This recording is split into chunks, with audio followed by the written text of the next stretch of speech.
Hey guys. So, I admit this is probably the Zelda I've been most nervous to talk about, in a similar vein to why I was so hesitant to talk about Metal Gear Solid. Same basic concept here. This is a game that's been dissected for years and years and years. Lots of theory crafters, lots of people who like extrapolating and ruminating on games have come to this game and done so. I have seen dozens of theories about this game, and I'm only going to be mentioning a couple of them that are not my own, of course. For example, Link is dead! Eh.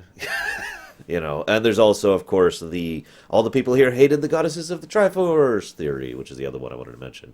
But before I get into that, though, a bit of a confession, I think is the word I want to use here. If we were to look at the various Zelda games and how often I've replayed them, this one would be tied for second to least replays. That's counting this time, although I am also assuming that I'm counting each time I'm going through. Let me rewind a little bit. The Zelda I've played the least is Skyward Sword. Once. And I don't even plan to replay it again, so it stays at my least played Zelda. Then, again, tied for second least played is Majora's, Phantom Hourglass, and Spirit Tracks. This also doesn't count Link Between Worlds or whatever because I haven't played that yet. I'm not mentioning this as a statement of quality, by the way. For those of you who weren't born in, the 80s or 90s or whatever, you may think it's weird to have this perspective, but once upon a time it was really hard to get a hold of games. Like, you could go to Toys R Us or the local used game store, and that was basically your options. There was no Amazon, Half.com, or eBay hadn't really got started yet. So for a long time, getting a hold of a particular game was actually kind of a troublesome thing to do. And so I didn't pick up Majora's Mask when it came out. My first experience with Majora's Mask was actually at the store I worked at. We had it up on a display version. And it was like, oh my god, this moon is collapsing and it's falling. And I'm like, oh, I wonder what happens if I just sit here and let it happen. And while I went about my shift that night, the time ticked forward until finally the moon collided and destroyed the world. And I was just like, that is actually a little bit surprising. So I went ahead and rented it, and, it rented the store copy there, took it home, played it for a bit, and said, well, this is way too freaky for me, and returned it and didn't look at it again for years. Go ahead, judge, it's okay. But that was my initial reaction. Those first about hour or two of gameplay, I was just like, huh? Was pretty much my reaction. It is worth noting that one of the other problems I had with it initially, which I no longer think this is true, especially upon reanalysis mode, is it felt more like a tale than a story. For those of you who have not heard me discuss the difference between those two, so go see my brother's A Tale of Two Sons Rumination, which came out earlier this year. I won't bore you with the reiteration here, but the point is I thought it was a tale, and I'm like, I don't like tales. It's not my thing. It never has been.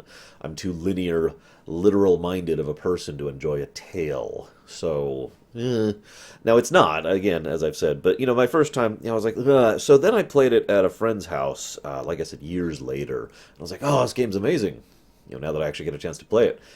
And so then I went to try and procure my own copy, and I failed, and I failed, and I failed. It was not until the mid to late 2000s, I kid you not, I forget the exact year, but it was after 2005 that I finally got a hold of a GameCube copy of Ocarina, Majora's, Zelda 1, Zelda 2, and the Wind Waker demo. Some of you have actually seen me stream this exact copy live on camera. And that was the first time I actually finally managed to own Majora's Mask and play through it, the two times I have played through it since then. So that's why. It's nothing about the quality, it's just funny to me. I had such a hard time getting a hold of this game. I'm sure at least some of you understand. Maybe not with Majora, but with games in general.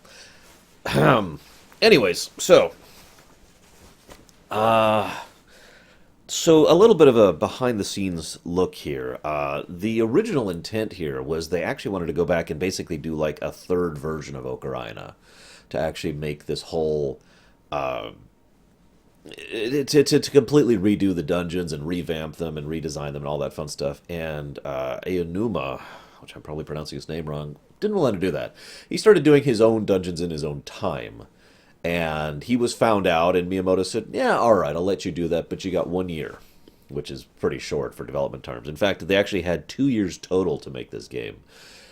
Now, that was possible because they already did the engine. I mean, for all intents and purposes, Majora is an expansion to Ocarina of Time in terms of design. It's the same basic engine. So all they had to do was make new meshes, make new design, and basically make a completely new game out of an existing engine. Now, I know that I say that, but I'm trying to emphasize that that doesn't diminish their achievement.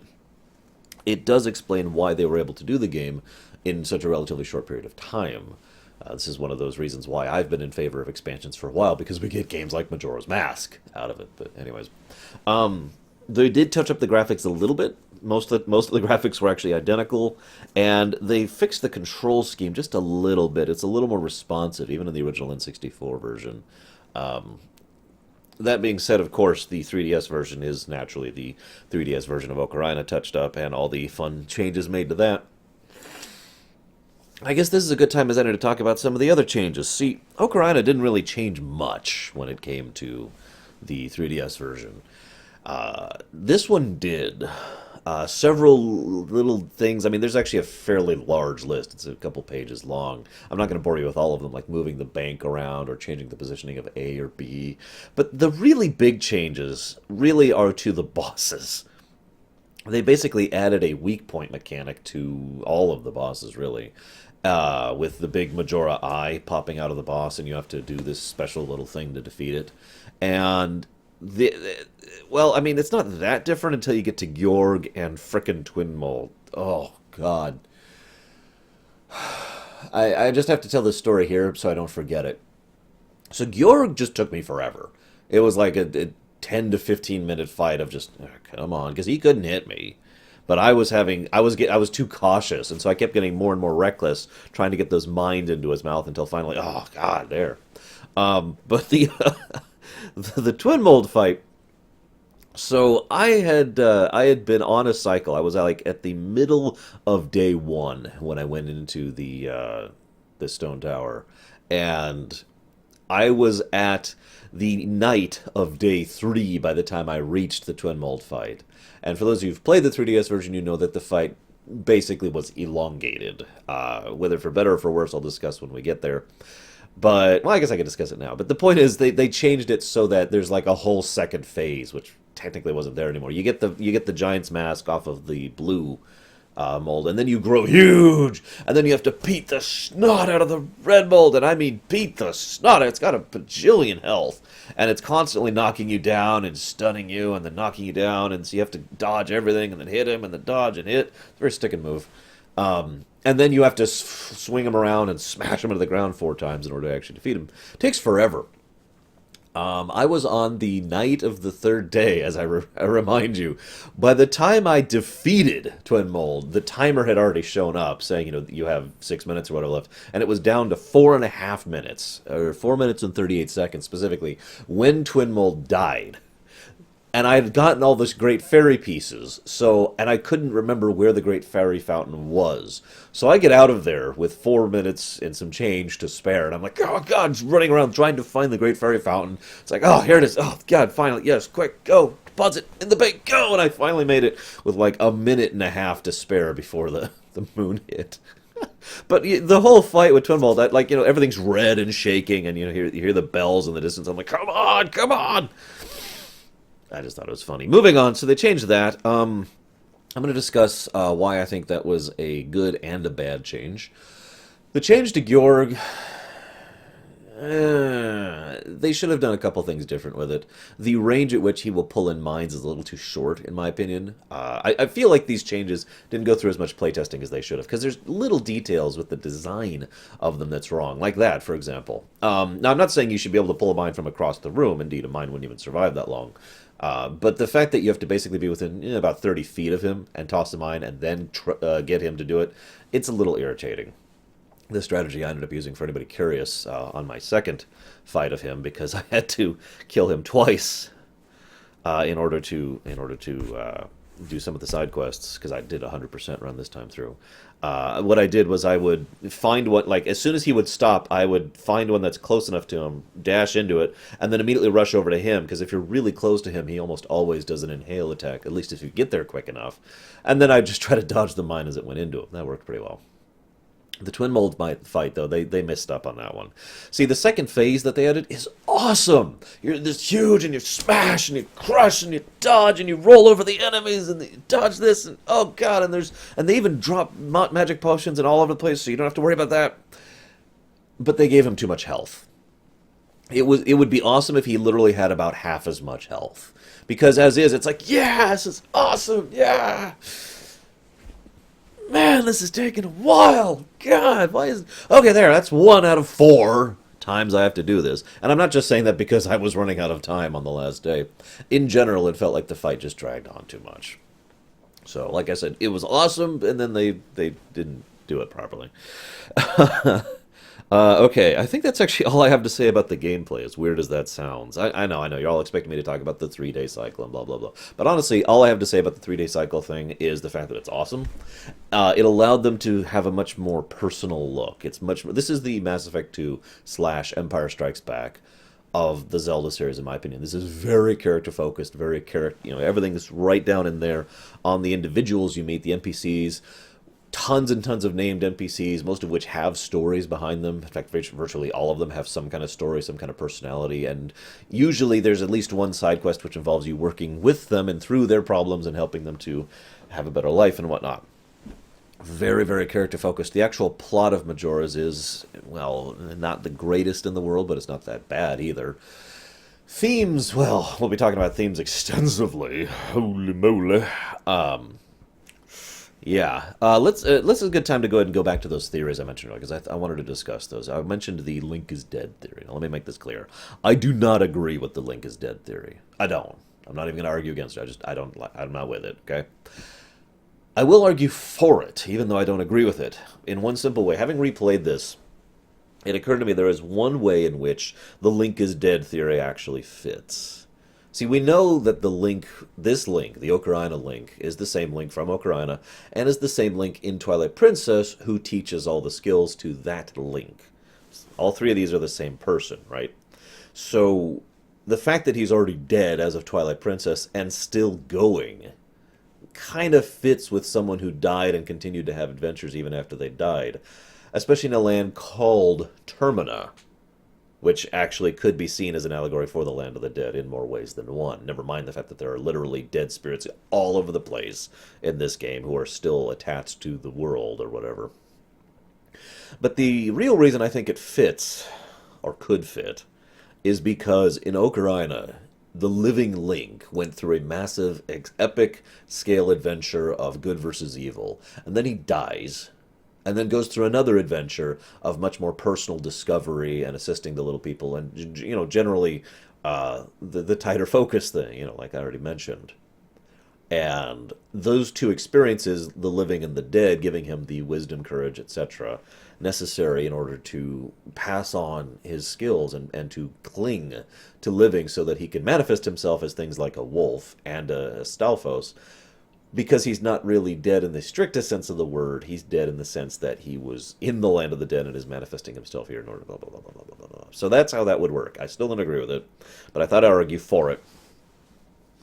The other thing I want to mention, and I've heard this one mentioned a lot, is the builders of the stone, the Tower of Babel thing, really, really hated the Triforce goddesses. I mentioned this because one of the biggest forms of evidence for this was the Triforce emblem, which is the only time it appears basically in the entire game, really, on the ass of the statues, in a very obscene manner. That is actually missing in the 3DS version.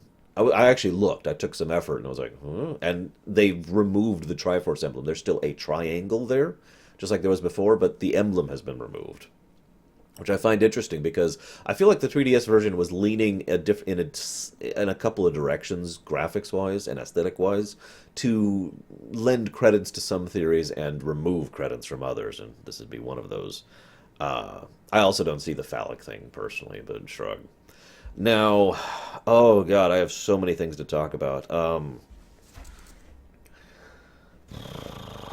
Okay. Oh yeah, the one other wild theory I wanted to toss out there was that this is not Link at all. This is a weird one. That this is literally not our Link, or indeed any Link. This is just a spirit who is still roaming this land for whatever reason. Perhaps a reflection of the original Link, perhaps just a Poe who took his image, whatever. And and that would be why he is able to metamorph and interact with all these different masks and all the spirits and essences of the souls of those he meets throughout the series, blah, blah, blah, blah. Again, don't really have any credits for that, but I said I'd mention it. So, God, I don't even know where to start. I only have 2 pages of notes, only. But, like, this first paragraph is just concrete lore of the entire thing. And then I've got, like, my in-order stuff. And then I've got more concrete lore that I need to go through. So I guess we'll just go in order here, shall we? So first of all, the ancient tribe that is mentioned. Now there's tons and tons of theories about the ancient tribe. The ones who made, quote unquote, the Majora's Mask. One of the biggest theories I hear about them is that they are actually the Twilight, the individuals from Twilight Princess, the interlopers, if you will. This is, and if you're paying attention, this is not the first time I've brought that kind of connection up. Part of that is because it actually makes a lot of sense for the Twilight to be present in several of the Zeldas, given their significance to the overall mythos, and the fact that a lot of what they do feels like it's tied into a lot of the things that other ancient races have done. In fact, there's a strong standing theory that the Sheikah are in fact are the same people as the Twilight. They are just a different faction that decided not to go ahead and invade the Sacred Realm and whatnot. This theory is also furthered by the fact that if you look at the Stone Tower and the Tower of Babel and all that fun stuff, and the temple whose name I can't even think of the name of. Did I write it down? I was just doing this. I guess I just have Stone Tower written down. Whatever. The Tower of Babel thing. The architectural style there is very different from the Akana. So it looks like something they didn't build, is what I'm trying to say. And based on that, I mean, there's debates on that, but based on that, the idea is that maybe that was actually the tower that the Twilight had built to try and reach the Golden Realm, which led to them being cast down, as detailed in Twilight Princess. Possible, very possible. I don't actually think that's true, though. I'll give my theories when we get there. Next point, the Happy Mask Salesman. Now, he is undeniably and unquestionably wrong. They go out of their way to present him more or less normally, except for the fact that his very movements are wrong, and the fact that he deliberately has no animations between certain actions. Like, he'll be walking along, and then there's like a 1 frame turn, and then a 1 frame turn back. He doesn't turn around. He doesn't do that. He's being presented as if he is not used to interacting with people, like us, giving him that obvious otherworldly essence and presence. And that's left deliberately enough, or vaguely enough, excuse me, so that we can determine what we want from that. There's a lot of room for interpretation with the Happy Mask Salesman. Naturally, I will be giving you a couple of theories here.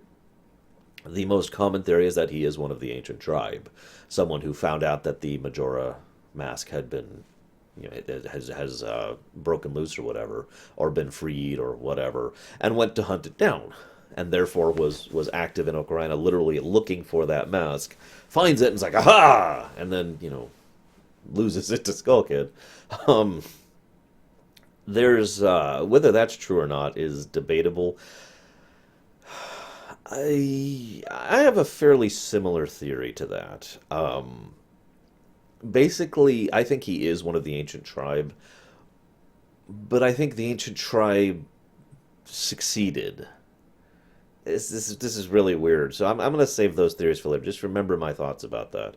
So I mentioned the one of the other things that Majora's Mask does really well. Again, I'm just going down the list here. Is there's this ever-present feeling of tragedy and dread, this inevitable doom that you can't escape. It's literally visually represented by the fact that if you're in any of the major 4 areas, you can always look over and see the moon just hanging out, and you cannot progress through the game without cheating or glitching without first seeing what happens at the end of the third day.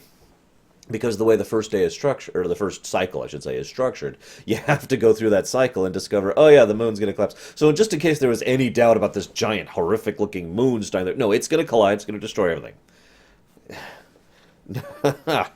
um, I just want to give quick props to that first cycle, by the way.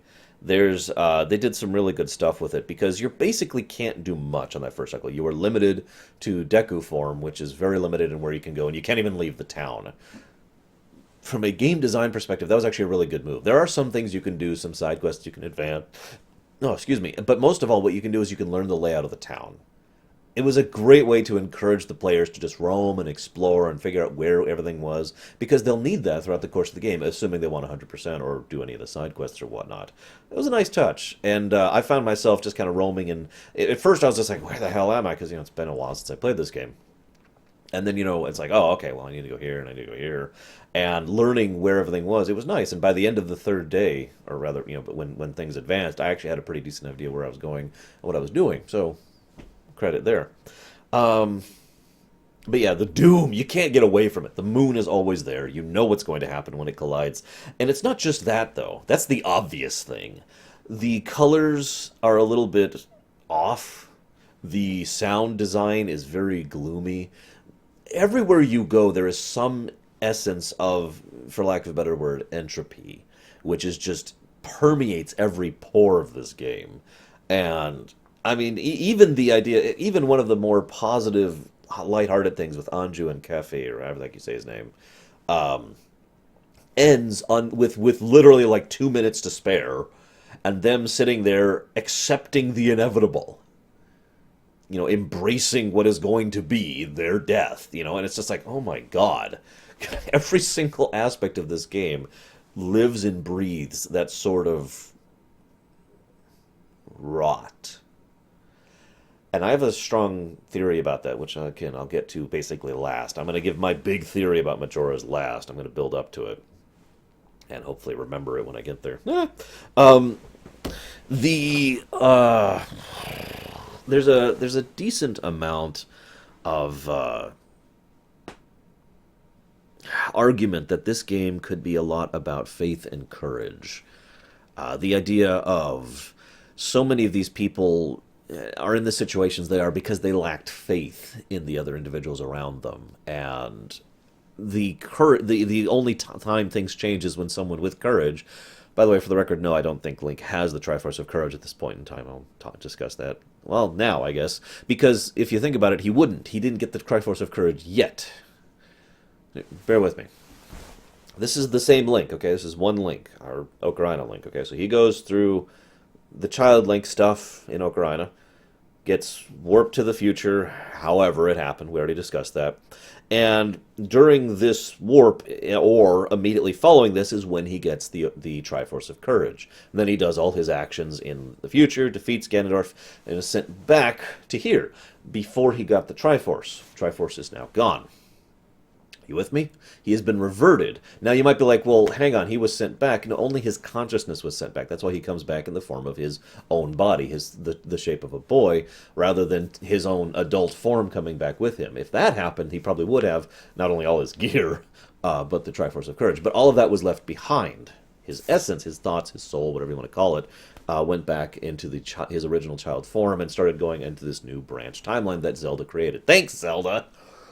This is why we can't have nice things. So this Link does not have the Triforce of Courage, but he still has all that courage, that literal experience and strength and the determination and the skill to do so. It's why he can wield the shield and the bow despite being a child. He has all that knowledge and all that aptitude that he learned and earned throughout the course of Ocarina.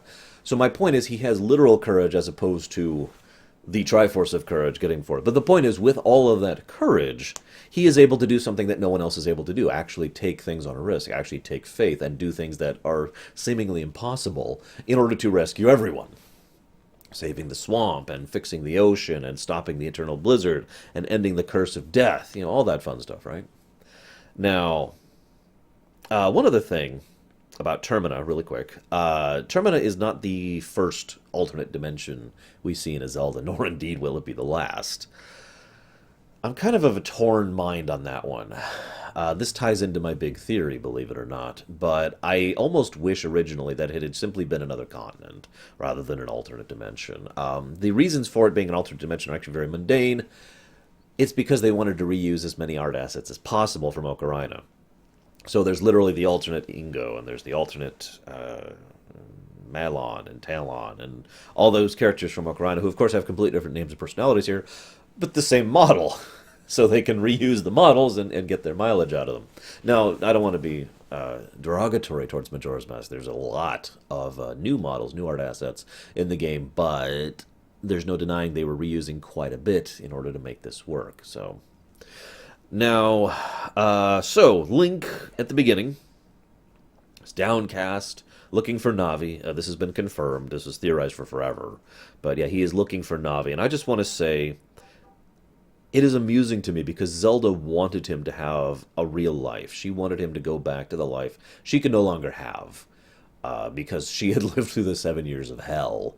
And now she had to try and put together the ruined pieces of a world that had been wrecked by Ganondorf. So she gave him his life back, except she didn't. See, this is, despite all her supposed wisdom, I feel like this is one of Zelda's biggest flaws right here, her biggest missteps. She sends you back, not for one moment thinking that you didn't want to go back. Or even, maybe you didn't even have a choice on the matter. We don't know if Link wanted to go back or not. But in my opinion, this is very clearly shown in the intro of this scene, he was not recovered. He did not just go back to life. He went, stopped Ganondorf, as we'll discuss in Twilight Princess, and then went looking for Navi. Because what else is there? After you've been through all that trauma, all the stress and strain of having accomplished the incredible, insane things he's done, how do you keep going on with a normal life after that? Well, the obvious answer is you don't. You cling to the only thing that has any semblance of normalcy to you, and you go looking for her. And the funny thing is, we never know if he ever finds Navi or not. How's that for a fun thought for the day?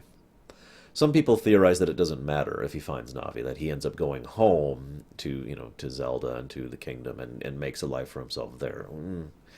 I don't know. But I also like the fact that at several points in the game, he shows his age, his mental age, that experience and all that he's been through has brought him. Because he's very respectful, he's very polite, he's very straightforward. He does, in many ways, present himself as a young adult would, and I like that, actually. Probably my favorite example of this is when he does the grave for the Zora, whose name I can't think of, whose soul you take in order to become the Smask. When he does the grave and he bows respectfully for it. There's several other instances of that, but that's the one that stands out most in my memory. So then Link is knocked off for a disturbingly long period of time after being knocked off the horse. Now, this is probably the only thing in the whole game I look at, and I'm just like, really? Link is knocked out for like 30 freaking seconds after stumbling off of a horse, to the point where Skull Kid can actually kick him over, and he's still unconscious. Really? Whatever. It has to happen for the plot to go forward, so fine, whatever. Another thing that shows that age is the new animations, especially the jump animations. But they did several things, even in the original N64 version, but especially in the 3DS version, to showcase that. By the way, huge props to this game for having different animations for like picking up items or the attacks or looting a chest or whatever, based on which form you're in, the Goron, the Deku, and the Zora. That was a really nice touch. So then you go down the rabbit hole, more or less literally, and then you meet the Deku Butler's son. This always disturbed me just a little bit because the transformation masks, all three of them, well, four, work by, we know that the masks can literally contain the soul of an individual.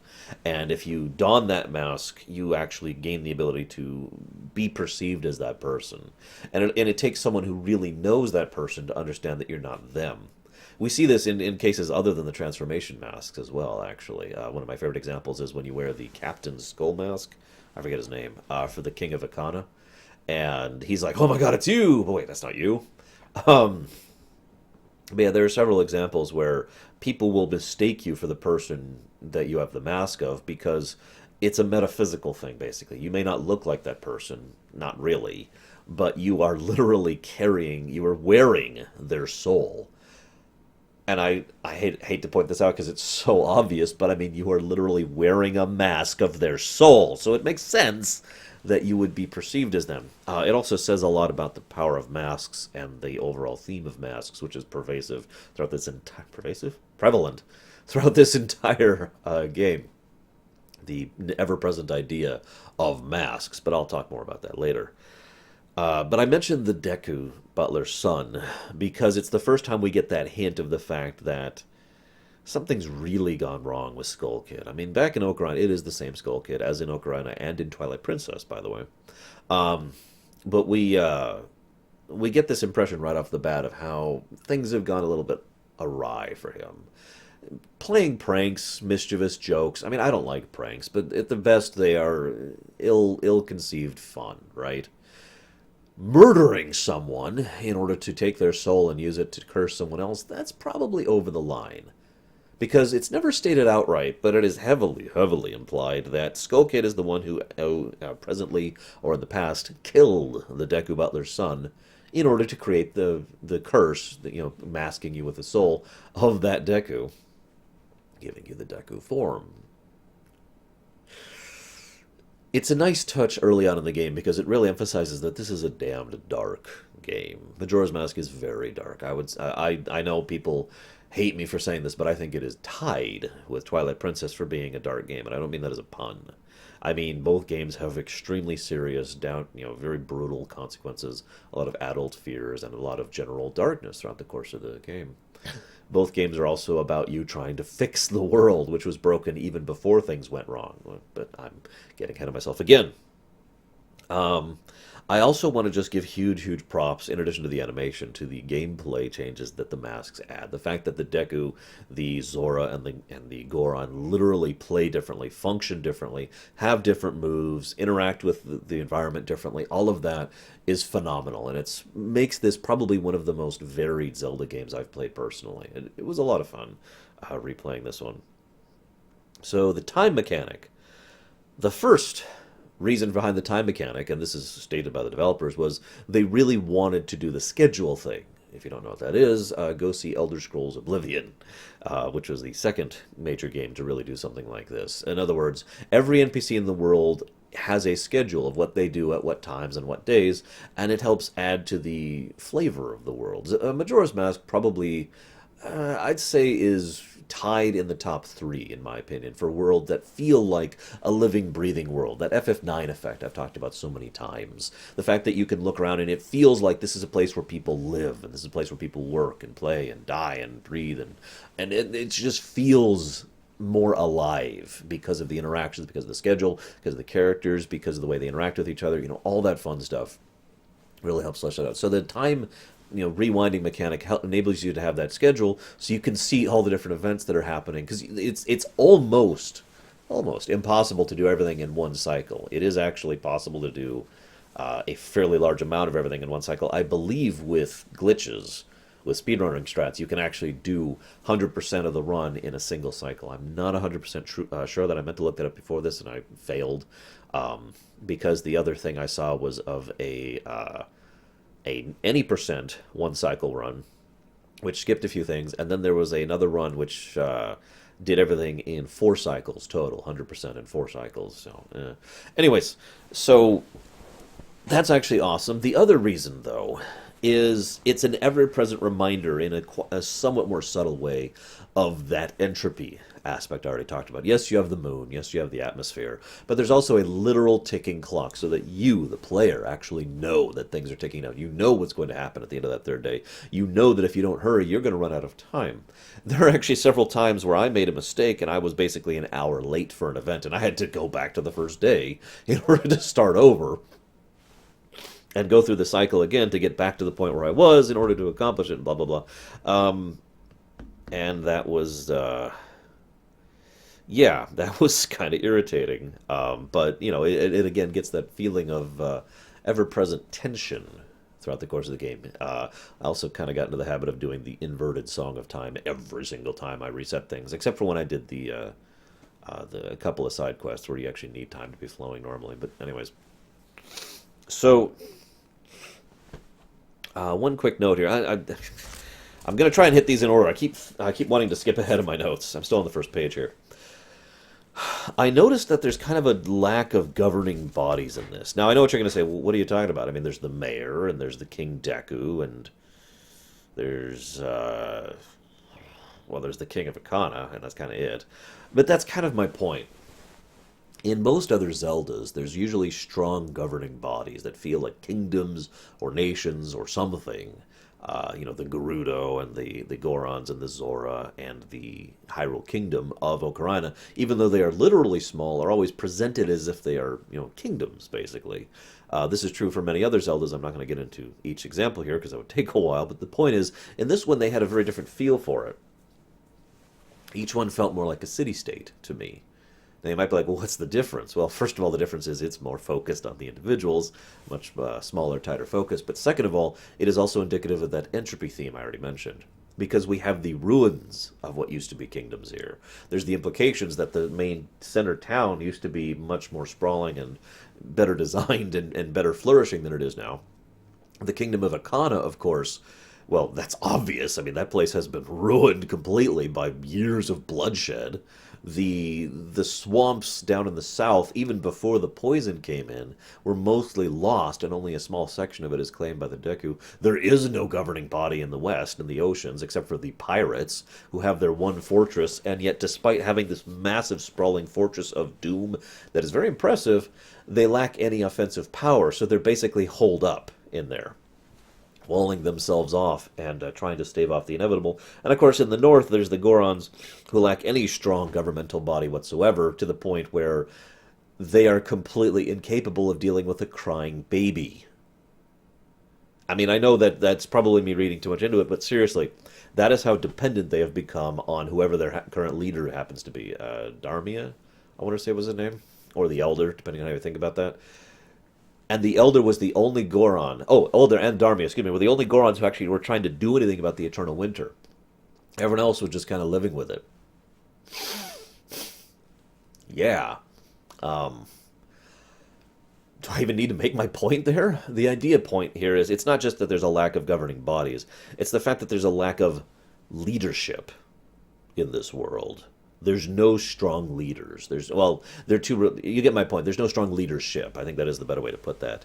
And again, it gets back to that idea of maybe Termina was on its way out. Hepora Gebora, or whoever it is, has a similar comment about how the swamp is fated to die, and so is everything else, is basically how he phrases it. And yeah, so then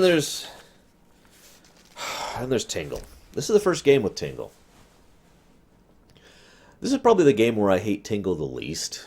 He only asks for a few rupees for his maps, and rupees flow like water in this game. I should talk about the bank thing. He's just...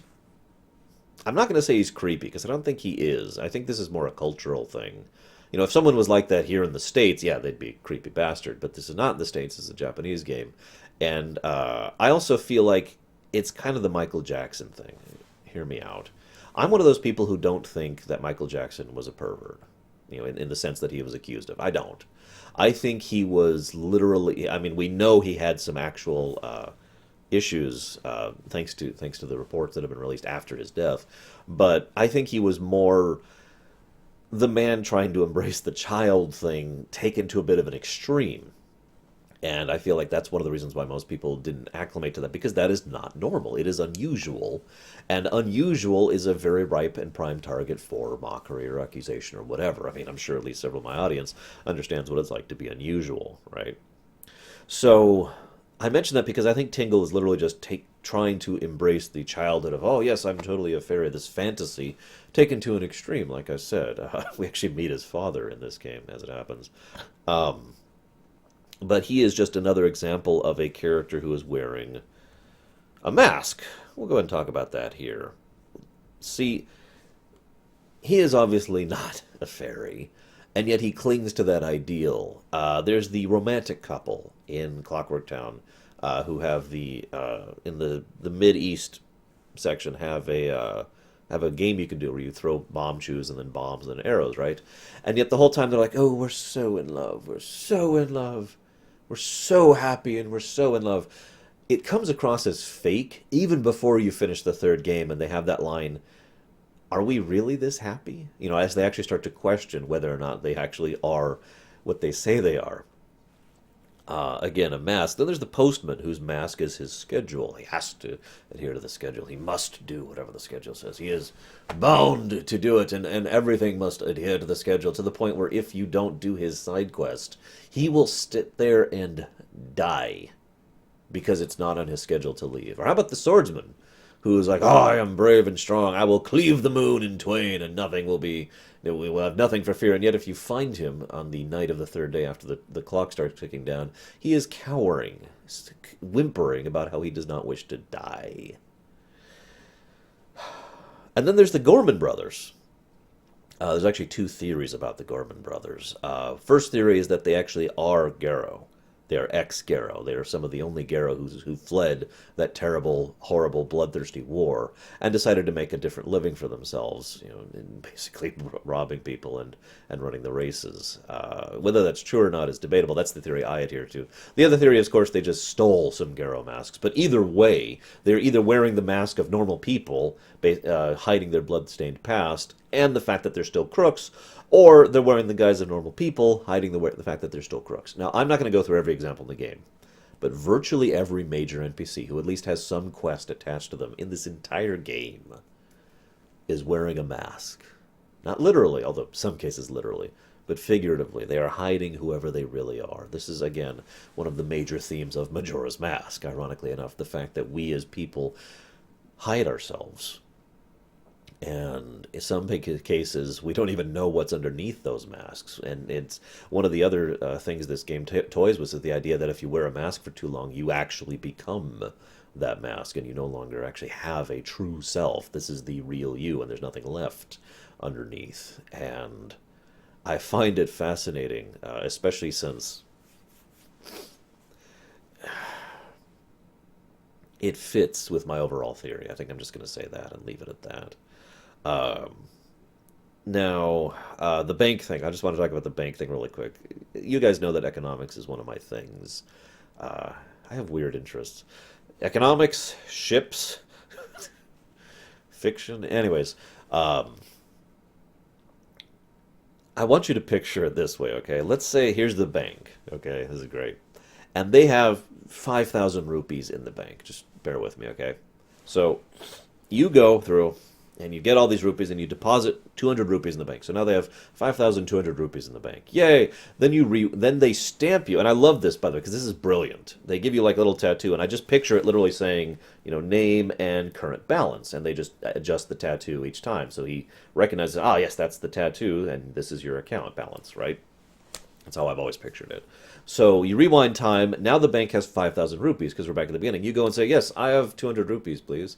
So you withdraw. Now the bank has 4,800 rupees. And you see where this is going. It could reach a point where if you wanted to, you basically ruin this bank by making them think you have this account of 5,000 whatever rupees, in order to get the heart piece, when in fact none of that money was ever deposited into the bank.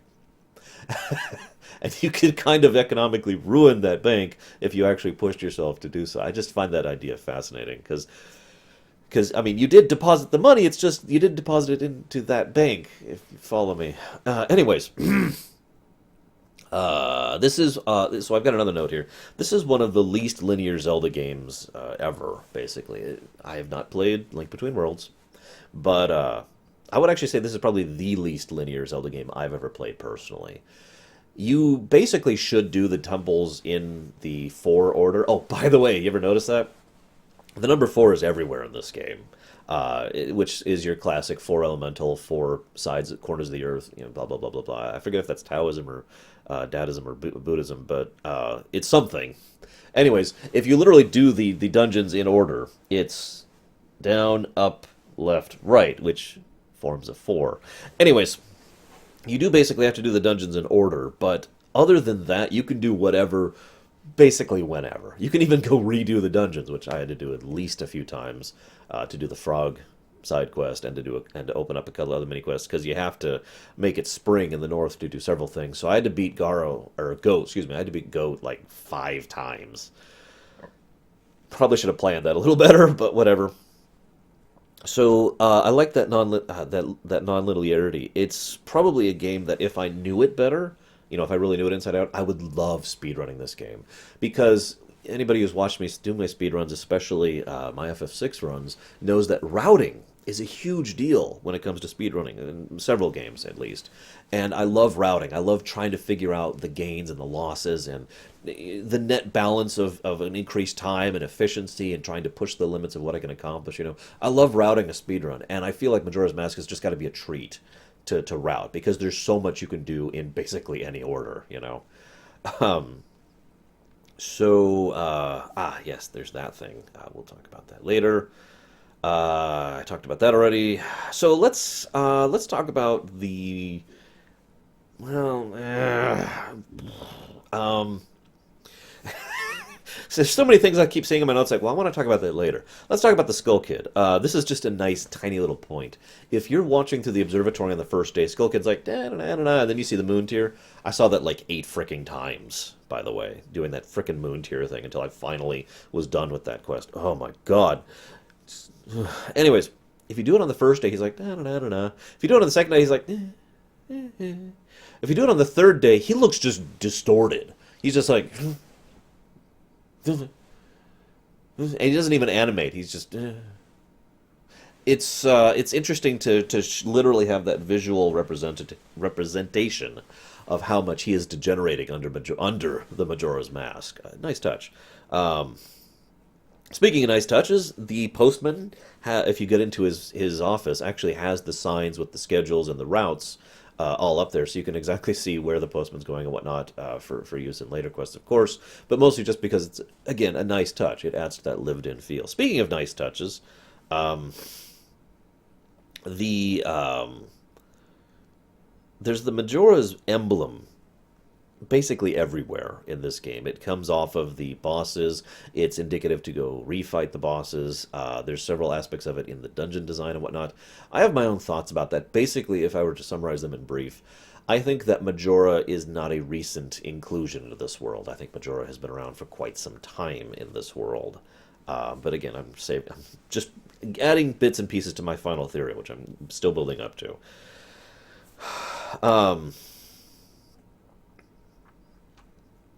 Awians.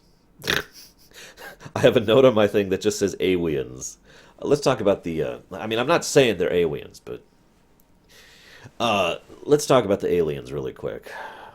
So I've heard several people. I actually talked to this about to a friend too while we were having lunch. In between this, I was like, "What do you think about aliens in Zelda?" Now he hasn't actually played Majora's, so that's how I phrased the question. His response was, "What? Aliens in Majora? Aliens in Zelda? What the hell?" And then we got into a fairly lengthy discussion about the pros and cons of basically genre shifting like that. See Indiana Jones and the mythical, magical aspects that tend to be pervasive throughout the first 3 films, and the sci-fi aspects in the 4th film, for a good example of this idea. Done well, poorly, whatever. It depends on your perspective. Now, for me, if they were aliens, that wouldn't bother me too much, because it adds to the otherworldly nature of Termina. But I don't think they're aliens. Hear me out. We have groups of beings who show up pretty regularly, who steal cows, so no real damage done, and just kind of generally mess with people, and who float around in big, scary stuff. And I think they're pose. I think they're pose. It just makes way too much sense for me for them to actually be pose, playing a prank on us, or just generally being, whatever is wrong with them. Then it makes sense for them to aliens to have just come down and start, abducting cows and a person in a Zelda game. That's just my take on it. I will also point out that they never really say that they're aliens. They also they present them in a way that it's very clear that they're supposed to be aliens. The teleportation beam, the fact that the tractor beam, the fact that they're stealing cows, the shiny light, very indicative of the classic. Oh my God, it's a UFO. I still stand by my theory that their pose. Not just for the reasons I just listed, but also because I feel it like it fits a little bit better thematically. First of all, Termina has a lot of the dead in it, and a lot of the dead lingering in it because of the major overarching theory I keep building up to. It also has that overall feeling of inevitability, which permeates every aspect of Termina. And that's basically what these are, aren't they? Every year, these will show up and they will take your stuff. The end. And if not for the intervention of Link, they would have done the same damn thing again. So, which also fits the theory of Link being the thing that breaks the cycles, haha, of Termina. Ugh. You'll notice I haven't talked about the moon yet, or the temples. Kind of building up to that. The thing I find interesting right at the end, just a small point, is that Majora gives you a mask only after you have shed all of yours. Yes, I did get the Fierce Deity, or the Oni mask in this playthrough. Like I said, 100%.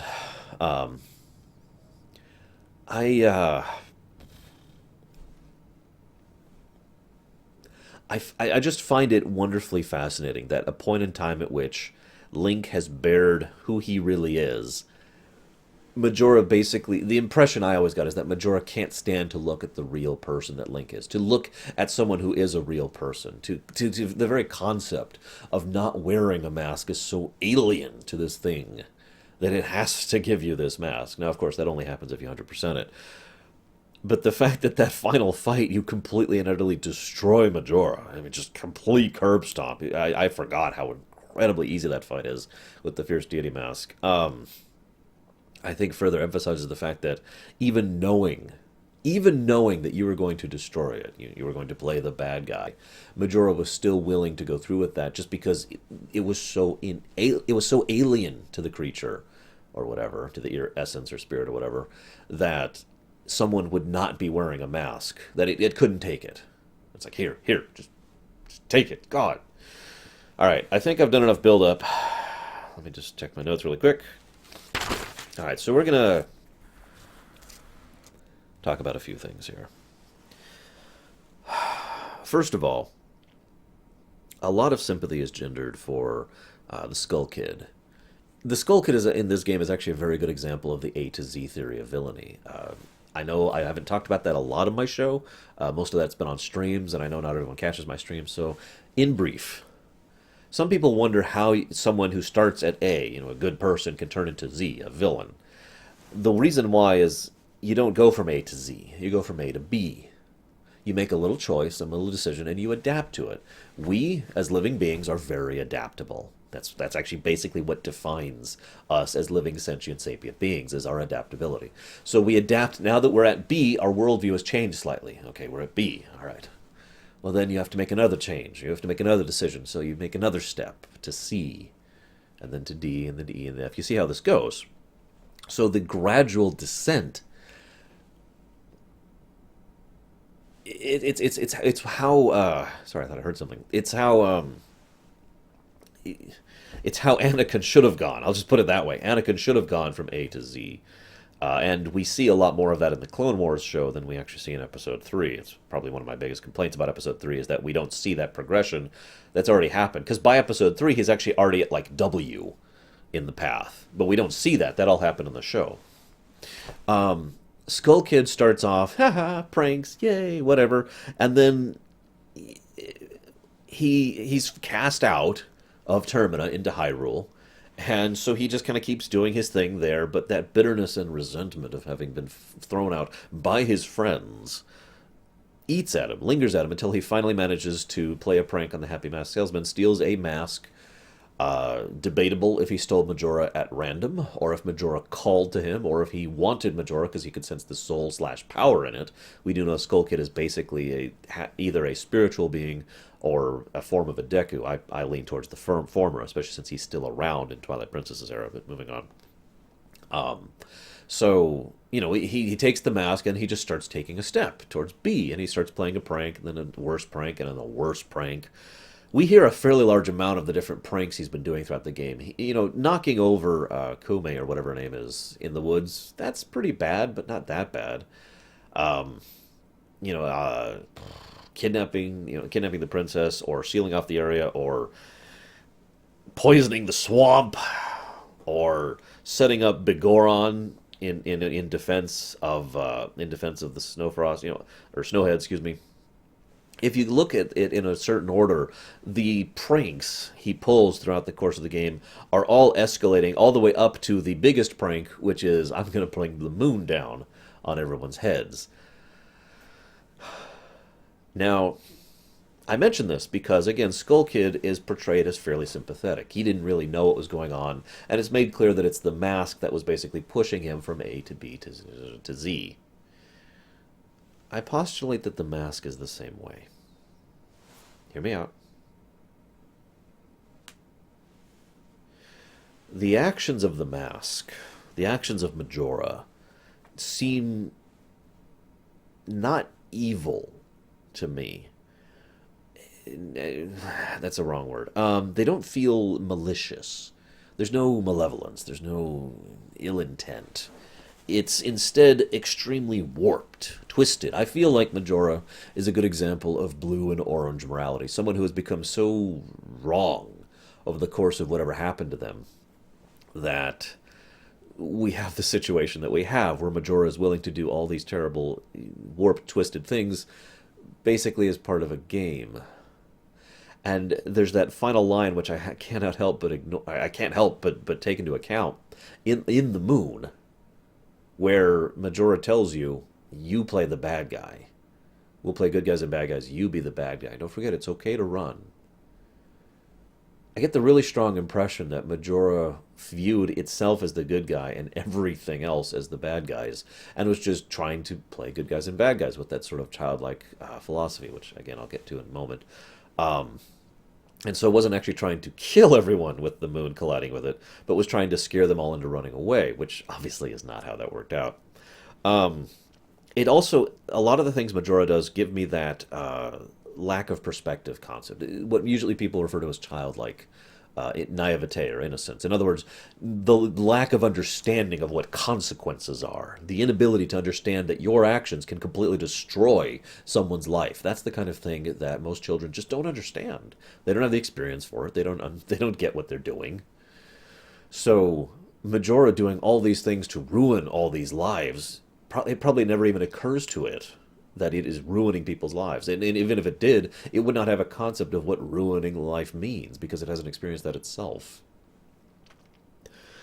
Now, all of that leads me to the big theory, which is that Majora is one of the ancients.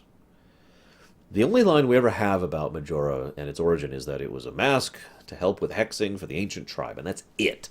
That is all. That is also given to us by the Happy Mask Salesman, who I've already postulated is an ancient tribesman. This also ties into the stone tower, the original purpose in most of the constructions here, and the nature of the world as a whole. Like I said, this is my big theory. You ready for this? I think that once upon a time there was the ancient tribe. Whether they're the Twilight or something else doesn't matter. For my purposes, I'm just going to refer to them as the ancient tribe, because this doesn't quite fit with the interlopers, okay? The ancient tribe ruled the entirety of the land pretty well. They had high technology, they had strong magic, they had the beginnings of magic technology. They were pretty advanced for all intents and purposes, and by Zelda's style are probably one of the most advanced organizations throughout the entirety of the franchise.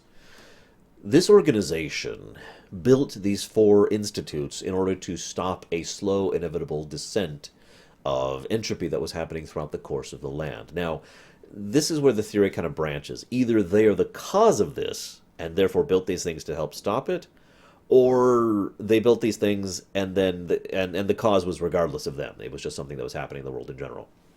But one way or the other, I very strongly believe that Termina was always sliding into ruin, that it was a constant example of entropy, and everything was constantly going bad one way or the other, whether they caused it through their own hubris, their own machinations, their own portals to other worlds. I forgot. I haven't talked about that yet. Let's back up a bit. So we've got the Swamp Temple, right? to put it simply, my theory is that the curse that these various essences that were put into the masks for, that curse is not actually cursing the land. It's cursing the temple. Now you might be like, well, what's the difference? The point is, I feel like the temple's true purpose, all of them, all four of them, to some extent or another, I should say, all three of them really, is to stabilize the local terrain. That the swamp temple literally acted as a way of keeping the water clean and keeping the jungle functional. That the water temple, whose name I can't remember, the Great Bay or whatever, was purifying the water that was otherwise rancid and terrible and incapable of sustaining life. That in the north, it was always a constant blizzard, normally. And so they created the Snowhead Temple specifically to stabilize the weather and to reduce that effect so there would actually be spring and life that could grow in that area. And that these things were created by the ancient tribe specifically to do these purposes. You with me so far? Now, each of these tribes, or excuse me, each of these temples has a creature that is guarding it, which has been basically controlled by Majora and influenced by Majora. And we also see the kids in the moon wearing the mask of each of these, right? In case you're not getting where I'm going with this, we know that souls can be put into masks. We know that you can wear a mask to literally physically change your shape. I am saying that the four bosses are actually ancient tribesmen that have been controlled and manipulated and used in order to curse the functionality of the three temples to not work properly. You with me so far? You may have closed the window because, I mean, oh my god, this is a crazy theory. This makes so much sense to my mind. Let me keep going. Because it all ties together with the fourth temple. You notice I keep referencing these three over and over and over. And this really bothered me on this playthrough because I had analysis mode on full. And the first three temples, they fit together like a glove. There's several different theories, all of which coheres with the first three temples great and completely don't work with the fourth temple. The fourth temple, the more I looked at it, the more I was like, this is different. This is being done on purpose. I know these people. They love their symbolism. The people who make the Zelda games love to put symbolism and themes into little things like architecture and music design and sound design. So I'm looking at it like, what is the point here? The fourth temple, well, they've got that massive Tower of Babel thing, reaching up to the heavens. And then they've got the actual temple at the top, which quite literally reaches into another dimension, where you fight the Twin Mold. You already see where I'm going with this, don't you? I think the ancient tribe reached the height of their hubris after having constructed the other three temples, built this massive stone tower, built all the way up to the heavens, built the dimensional gateway itself of the stone tower, specifically as a place to access other dimensions. That was how they wished to expand, to explore, to reach up to the heavens. Not semi-literally, but not actually literally. Whether they ended up in the moon or not is debatable, although that would make a lot of sense, wouldn't it? Because, well, the way my theory goes is, again, either they started the destabilization of the world, or it was already happening, and, well, let's just say that opening a place that has basically dimensional leakage, for lack of a better word, probably isn't going to be overall good for the surrounding terrain, now is it? In other words, the fourth temple was always designed to reach into other dimensions, and was the gate, for all intents and purposes, was basically open. And I think that's what was causing the more severe aspects of the undead curse that was currently present over the land. Although that is debatable, it is entirely possible the fourth temple has nothing to do with why the land was screwed up. It is entirely possible that the Ikana and the Garo are completely responsible for why the land was screwed up. I mean, I'm sorry, but in most fantasy settings, you kill a lot of people in a small area. That area is not going to be doing very well. I use that myself in Primus. So, these two nations, which have been at war for years and years and years and years, yeah, could be entirely the source and cause of the undeath curse, the Paul? The bad thing that words, the bad thing that exists over the entirety of the Ikana region.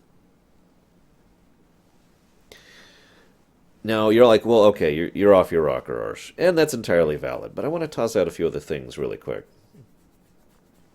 First of all, like I said, this explains perfectly the moon. That the ancient tribe literally made it up to the moon, and there they are. Well, why are there only four of them? Or, if you want to think of it, why are there only five of them? Because there's the Happy Mask Salesman, or no, I guess there would be, hang on, one, two, three, four, excuse me, there's six of them. Because there's the Happy Mask Salesman, the four bosses, and Majora, right? Six total ancient tribe.